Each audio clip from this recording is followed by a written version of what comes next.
think that's right? And if so, by how much? Well, firstly, let's go back, because I wouldn't be fair to the Commission. I mean, if the Commission's role here is wait to get agreement from national governments, then the Commission should be disbanded because it serves no purpose. You would never have deregulated air travel in the 1980s if you were waiting for the agreement of the French and the German governments to deregulate and liberalise air transport. The Commission and the Parliament exists to impose some change on national governments. And this is a European compass. The freedom of movement is a European compass. So let's not be fair in the Commission. The Commission has sat on its ass for 21 years. It's a Commission proposal of single European skies, and they've delivered not 1 inch of progress on it. Sorry, on to the next part of the question, which was, I've completely forgotten. Sustainable aviation. Environment and the increase, the costs that's going. Look, I think it is inevitable over the next 5 years. I mean, I've said, the end of low fares, we're not at the end of low fares. Low fares are not over. But I do believe some of our really crazily low promotional fares, $9.99 fares, you will not see those again while oil remains up at around $100 a barrel. I think it's inevitable over the next maybe 5 years. Our average fare, which was €40 last year, may creep up towards about €50 over the next 4 or 5 years. I think flying is going to become a little bit more expensive.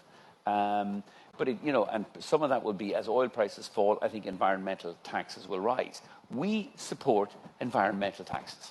I think it's important we say that. Our customers support environmental taxes. In fact, they pay more environmental taxes, Ryanair passengers, than any other passenger group in Europe. Why? Because 100% of our passengers are short-haul point-to-point. We have the smallest allocation of free ETSs. And the transatlantic, the long-haul traffic, which accounts for just 6% of Europe's traffic, but 55% of our emissions, is exempt, pays diddly squat, nothing. And we exempt then the most polluting flights, which is transfer flights. The minimum thing Europe should be moving on now is, let's not wait for SAS. Tax on a fare basis, everybody should pay their fare contribution. They've already tried to claim it's illegal. The European courts have said, no, you can tax long-haul flights on the same basis. You've just got to tax the Russians and the Chinese and the Americans the same way we tax the Europeans. And if you don't like it, don't fly here. Everybody should pay their fair share. So we shouldn't be asking the Europeans, or particularly the Europeans who live in the peripheral countries, the Irish, the poor Irish, the Portuguese, the Greeks, the Spanish, and the Italians, to pay it all, so that you can have the rich Americans and the rich Chinese exempt. That is a disgrace, and it's something that needs to be transformed now. What's the best way to do that? Is it a fuel tax? I think there should be. No, I mean, I see no reason why we don't have either an environmental tax, either by mileage or on fuel uplifts. We do one or the other.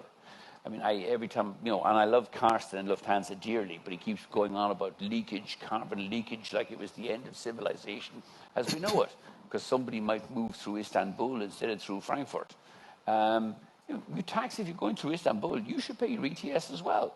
But there is absolutely no argument for exempting long-haul flights and asking, in many cases, the poorest Europeans, the people who are the most price-sensitive, families going on holidays, well-deserved short-haul holidays, to pay all of the environmental taxes. And that's what's happening at the moment. Last year, Ryanair passengers paid €640 million in environmental taxes. Our average fare was €40. Our average environmental tax per passenger was €4.50. Our passengers pay more environmental taxes than Lufthansa's passengers, Air France passengers, anybody other passengers in Europe. And it is time for this regressive taxation to end. Everybody should pay their fair share. Do you think that the tax will have an impact on the